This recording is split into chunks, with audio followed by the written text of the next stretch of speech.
ئێستا یەکێک لە با بڵێن ڕۆژنامەنووسە گوێرەکانی بادینان ئەوەی زیندانی کراوە ئێستا زیندانی با بڵێن بەسەر سەپێنراوە لە زیندانەوە پامێکی هەیە لە میادەدا.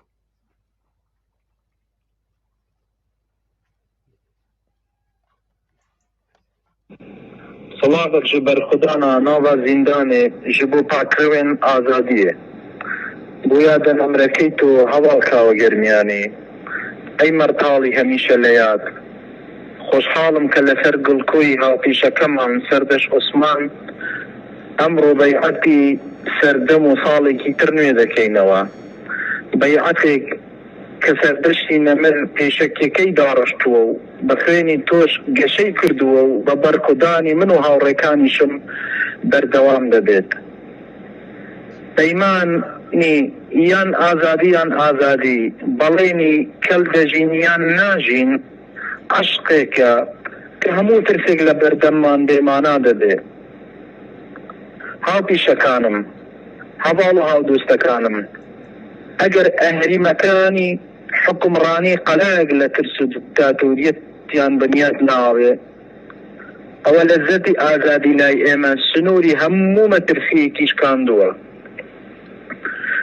ئەگەر ئەوان دەدزن و دەمان کوژن قۆڵبەستمان دەکەن یاخود ڕاومان دەنێن بۆ ئەوەی مەملەکەتێک لە ترس و مردن پیشانمان بدەن ئەوە هێزی بەرخودان لە هێزی مردن لای ئێمە زۆر زۆر گەورەترە.